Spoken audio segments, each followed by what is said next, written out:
বিয়ের পরে তোমার নিয়ে কত স্বপ্ন দেখছি, একটা স্বপ্নও পূরণ করতে পারলাম না। আরে পাগলি, স্বপ্ন তো স্বপ্নই হয়, সবার স্বপ্ন কি আর পূরণ হয়? আচ্ছা, তুমি কখনো আমাকে নিয়ে স্বপ্ন দেখো নাই? ইতিহাস সাক্ষী, আজ পর্যন্ত নিজের বউকে কেউ কোনোদিন স্বপ্নে দেখে নাই। কি ব্যাপার অরুণ ভাই, একা একা বসে কি চিন্তা করতেছেন? শরীর ভালো তো? ভাবি, শরীর ভালো, মনটা ভালো না। কি করি বলেন তো?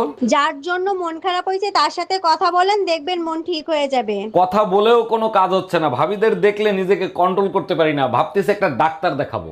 অরুণ ভাই, এর জন্য ডাক্তার দেখানোর কোনো দরকার নেই। বিষয়টা আপনার বউকে জানাবো, সেই আপনার ট্রিটমেন্ট করে দিবে। এই শুনছো, তোমার চায়ে কয় চামচ চিনি দিব?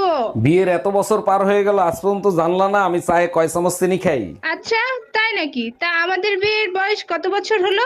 আচ্ছা, তুমি এক কাজ করো, 2 চামচ চিনি দিয়ে দাও। অরুণ ভাই, বিশ্বকাপের খেলা শুরু হয়েছে, খেলা কি দেখছেন? নিজে খেলেই কুল পাই না, অন্যের খেলার দেখার সময় আছে? বলেন কি, আপনিও কি প্লেয়ার নাকি? তা কি খেলেন, ফুটবল না ক্রিকেট? আরে ভাবি, ফুটবল ক্রিকেট খেলতে তো মাঠে যাওয়া লাগে, আমি ডাইরেক্ট খাটে খেলি। তুমি যদি ছেলে হও তাহলে একটা কথা খুব ভালোভাবে মাথায় রাখবে, তুমি কোনোদিন ভালো মা হতে পারবে না।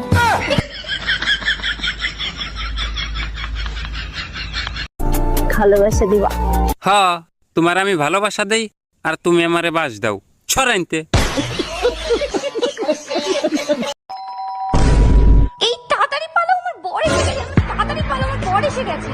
1 মিনিট, তোমার বর তো আমি, তুমি আমাকেই পালাতে বলছো কেন? আচ্ছা, তুই যদি আমারই বর হলে পালাচ্ছিলি কেন, বাজে ছেলে একটা? আমি তোমায় মারবো, এটা আমার অধিকার।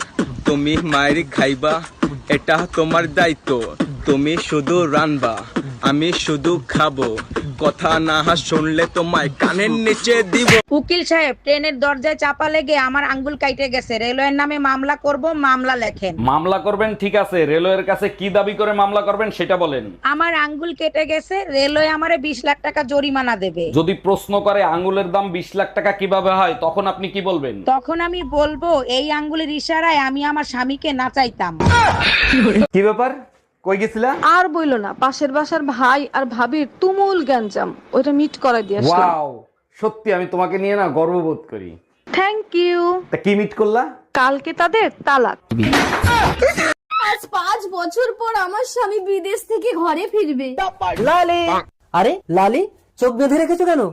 তুমি যেদিন থেকে বাইরে গেছো, আমি সেদিন থেকেই চোখ বন্ধ করে রেখেছি। তার মানে 5 বছর চোখ বন্ধ করে রেখেছো? কিন্তু কেন লালি? স্ত্রীর চোখ শুধু স্বামীকেই দেখার জন্য, এই চোখ দিয়ে অন্য পুরুষকে দেখাটা যে পাপ। আরে পাগলি, স্বামীকে যদি মন থেকে ভালোবাসো, অন্য পুরুষকে দেখলেই বাকি। না, অন্য পুরুষকে দেখলে আমার সারা গাহক পা কিরম একটা হয়। লালি, তুমি না সাক্ষাৎ সতী। চলো না একটু ঘরের ভেতরে। আস্তে টেনো না, পেটে বাচ্চা। কি করে? কে? আমি তো 5 বছর বাইরে ছিলাম। বলতে পারবো না গো, আমি তো চোখে দেখি না। আমি কেন মরি না?